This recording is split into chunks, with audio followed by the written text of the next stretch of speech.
অনুচ্ছেদ ৪৫। একজন জুয়েলার, গহনার ব্যবসায়ী যখন তার দোকান থেকে গলির দিকে তাকালেন, তখন তিনি দেখলেন একজন সুন্দরভাবে পরিহিত মহিলা তার গাড়ি থেকে নামছেন। নিজের পোষা প্রাণীসহ তিনি এগিয়ে এসে দোকানের ঘণ্টা বাজালেন। কৌতূহলবশত দোকানদার তাকে ভেতরে ঢুকতে দিলেন। ১ ঘণ্টা পর সেই কৌতূহল ধীরে ধীরে কমে এল। মহিলাটি খুব যত্ন সহকারে সামনে কাউন্টারে রাখা হীরার ট্রেগুলোর দিকে তাকালেন, মাথা নাড়লেন এবং অন্য কিছু দেখাতে বললেন। সবশেষে তিনি ট্রে ৫ আবার দেখতে চাইলেন। দোকানদার মনে মনে খুশি হলেন, কারণ সেই ট্রেতে সবচেয়ে দামি হীরা ছিল। তিনি যখন সেই ট্রে আনলেন, তখন মহিলা এগিয়ে এসে দোকানদারের সঙ্গে ধাক্কা খেলেন এবং সব হীরা এদিক সেদিক ছড়িয়ে পড়ে গেল। মহিলা খুব দুঃখিত মুখে দাঁড়িয়ে রইলেন, আর দোকানদার ভীতভাবে তার দিকে তাকালেন। মহিলা হীরা কুড়িয়ে দিতে সাহায্য করতে লাগলেন। এরই মধ্যে তিনি নিজের পার্স, হ্যান্ডব্যাগ থেকে একটি বিস্কুট বের করে তার কুকুরকে খাওয়ালেন। যখন দোকানদার সব হীরা তুলছিলেন, তখন তিনি লক্ষ্য করলেন যেন তার হৃদস্পন্দন থেমে গেল।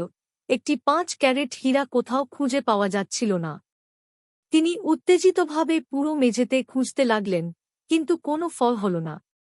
এরপর তিনি সন্দেহভরে মহিলার দিকে তাকালেন এবং পুলিশ ডাকলেন। দোকানদারের অনুরোধে পুলিশ মহিলাকে তল্লাশি করল, কিন্তু কিছুই খুঁজে পেল না। তখন দোকানদার বুঝলেন চতুর মহিলা তাকে ঠকিয়েছেন। দোকানদার মহিলাকে ভেতরে ঢুকতে দেওয়ার সময় কৌতূহল প্রকাশ করেছিলেন কেন? কারণ তিনি সুন্দরভাবে পরিহিত ছিলেন। কারণ তিনি ঘণ্টা বাজালেন। কারণ তার সঙ্গে একটি পোষা প্রাণী ছিল। কারণ তিনি সুন্দরী ছিলেন। উপরের অনুচ্ছেদে ট্রে ৫ গুরুত্বপূর্ণ কেন?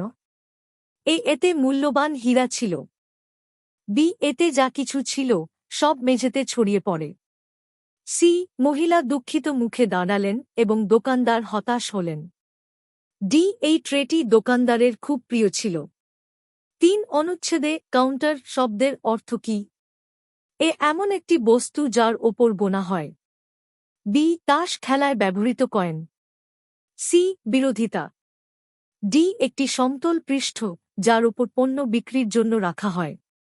৪ পুলিশকে কেন ডাকা হয়েছিল? মহিলা ট্রে ৫ এর হীরা ফেলে দিয়েছিলেন।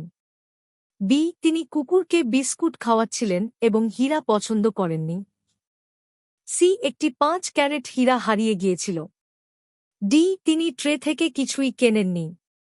৫ এরপর তিনি সন্দেহভরে মহিলার দিকে তাকালেন। এই বাক্যাংশটির অর্থ কি? তিনি এমনভাবে তাকালেন যেন মহিলা একজন মহিলা নন। তিনি রেগে তাকালেন কারণ মহিলা ট্রেটি ফেলে দিয়েছেন। তিনি এমনভাবে তাকালেন যেন মহিলা তাকে ঠকিয়েছেন। তিনি সন্দেহভরে তাকালেন এবং পুলিশ তাকে গ্রেপ্তার করল। অনুচ্ছেদ ৪৬। কলার ২টি রোগ যা আফ্রিকায় দ্রুত ছড়িয়ে পড়ছে, প্রায় ৩ কোটি মানুষের জন্য বিপদের কারণ হয়ে উঠেছে। কারণ এই মানুষগুলো খাদ্য ও জীবিকার জন্য কলার ওপর নির্ভরশীল। এই দ্রুত ছড়িয়ে পড়া রোগ নিয়ন্ত্রণ করার জন্য বিজ্ঞানীরা নীতিনির্ধারকদের সঙ্গে একটি জরুরি সভা করেন। তারা দেখতে পান যে রোগটি নিরাময়যোগ্য নয়। তাই তারা শক্তিশালী পদক্ষেপ নেওয়ার পরামর্শ দেন, যেমন বড় বড় কলার ক্ষেত উপড়িয়ে ফেলা, কীটনাশক ছিটানো অথবা গাছ পুড়িয়ে দেওয়া। তারা মনে করেন সময়মতো ব্যবস্থা না নিলে রোগটি মহামারীর রূপ নেবে এবং ৯০% ফসল নষ্ট হয়ে যাবে। লেখক কেন বললেন যে কলার রোগ মানুষদের জন্য বিপদ হয়ে উঠছে? এটি দ্রুত ছড়িয়ে পড়ে মানুষদের মেরে ফেলবে। এটি দ্রুত ফসল নষ্ট করবে, যা মানুষের জীবিকা ও আয়ের মাধ্যম। গাছগুলো বিষাক্ত হয়ে যাবে। এটি মানুষের মধ্যে মহামারী ছড়াবে। বিজ্ঞানীরা কেন জরুরি বৈঠক করেন? সমস্যার সমাধান খুঁজতে। সরকারের কাছে জানাতে যে তারা সমাধান খুঁজে পেয়েছে। সরকার থেকে পুরস্কার পেতে। সরকারকে জানাতে যে সমস্যা গুরুতর। ৩ রোগ নিয়ন্ত্রণ করতে বিজ্ঞানীরা কি প্রস্তাব দেন? সকল মানুষকে অন্যত্র স্থানান্তরিত করতে। বি মানুষকে অন্য কোনো কাজ দেওয়া উচিত তাদের জীবিকা রক্ষার জন্য। সি মানুষকে অন্য কোনো ফসল ফলানো উচিত। ডি সমস্ত আক্রান্ত গাছ পুড়িয়ে ফেলা বা কীটনাশক স্প্রে করা উচিত। 4 মহামারী মানে কি? এ দ্রুত ছড়ানো রোগ। বি খরা। সি গাছ নিরাময়ের একটি পদ্ধতি। ডি শুধুমাত্র মানুষের ওপর আক্রমণকারী রোগ। 5 নিচের কোন বাক্যটি অচিকিৎসাযোগ্য রোগ বোঝাতে ব্যবহৃত হয়েছে? এ আফ্রিকা থেকে ফিরে কেউ বেঁচে থাকতে পারেনি। বি সোয়াইন ফ্লুর বিস্তার রোধে সরকার কঠোর পদক্ষেপ নিতে হয়। সি আগুন এত ভয়ানক ছিল যে পুরো ভবন ছাই হয়ে গেছে। ডি গ্রামের কারখানা প্রতিষ্ঠার পর মানুষের জীবনে শক্তিশালী পরিবর্তন ঘটেছে। অনুচ্ছেদ 47 কিছু বিজ্ঞানীর বিশ্বাস বাদুড় করোনা ভাইরাসের সংরক্ষক। বাদুড় অনেক প্রাণঘাতী রোগের বাহক, তাই গাছের নিচে পড়ে থাকা বাদুড়ের খাওয়া ফল স্পর্শ করা উচিত নয়। তবে বাদুড় মানুষদের জন্য খুবই উপকারী। 27% বাদুড় পোকামাকড় খায়। এই বাদুড়গুলি মশা বা অন্য পোকামাকড় থেকে জায়গাগুলোকে মুক্ত করতে সাহায্য করে, যা গাছপালা নষ্ট করে। মাত্র 150 বাদুড় মিলিয়ন মিলিয়ন শিকড়ে থাকা কেঁচোর মতো ক্ষতিকর পোকা রুটওয়ার্ম খেতে পারে। ফল খাওয়া বাদুড় নতুন গাছ ও গাছপালার বীজ ছড়াতে সাহায্য করে। তারা পাকা ফল যেমন আম, বাদাম, খেজুর এবং আখরোট পছন্দ করে। তারা উড়তে উড়তে বীজ ফেলে দেয় এবং এই বীজগুলো নতুন গাছে পরিণত হতে পারে। প্রতিধ্বনি নির্ণয় পদ্ধতিতে বাদুড় একটি আওয়াজ নিঃসৃত করে যা বাতাসে ছড়িয়ে পড়ে। সেই ফিরে আসা শব্দ শুনে বাদুড় বুঝে বস্তু কোথায়, কত দূরে। দিনের বেলা তাদের প্রাকৃতিক আবাস তাদের সবচেয়ে ভালো সুরক্ষা দেয়। তারা প্রধানত গাছে বা গুহার গভীরে থাকে।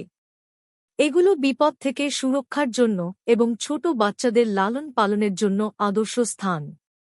বাদুড় একটি স্তন্যপায়ী প্রাণী কারণ এতে লোম থাকে, বাচ্চা জীবন্ত জন্মায় এবং মায়ের দুধ খায়। বাদুড়ের প্রাকৃতিক আবাস কোথায়? এ গাছ বা গুহা। বি গর্ত।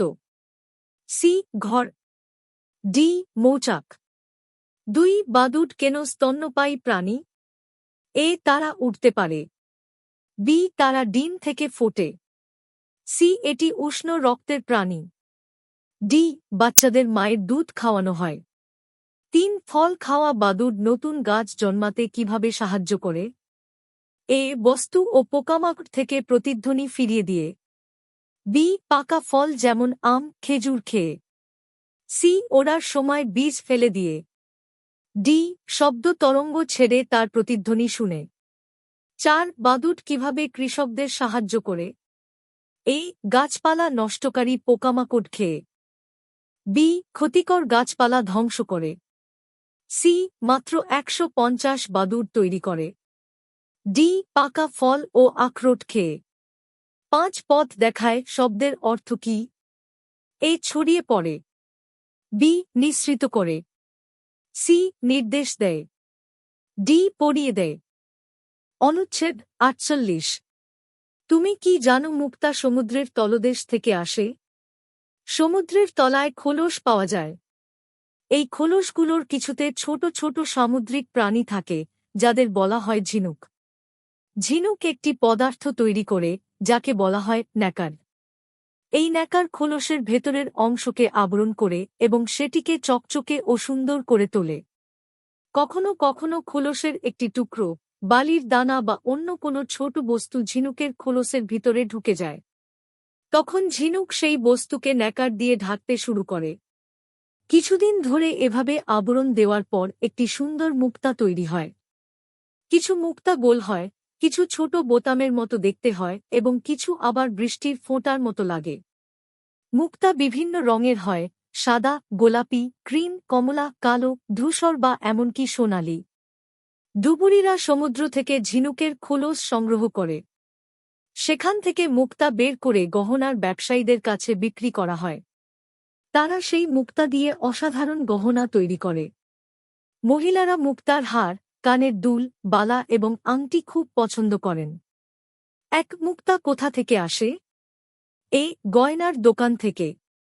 বি সমুদ্রের তলদেশ থেকে, সি সমুদ্র সৈকত থেকে, ডি ফুলের বাগান থেকে। 2 ঝিনুকের খোলসের ভেতরের অংশ কেন চকচকে ও সুন্দর দেখায়? এগুলো পালিশ করা হয়েছে।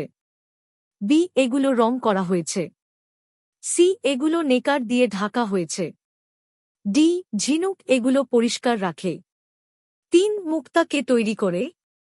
এ ঝিনুক, বি মানুষ, সি সমুদ্রের তলদেশের মাছ, ডি তিমি। 4 সদৃশ শব্দের অর্থ কি? এ দেখতে মিলে যায়, বি একসঙ্গে রাখা, সি গোলাকার, ডি ছোট বোতামের মতো। 5 সমুদ্র থেকে কে ঝিনুকের খোলস সংগ্রহ করে? এ চালকরা, বি গয়নাকাররা, সি ডাইভাররা, ডি সাঁতারুরা।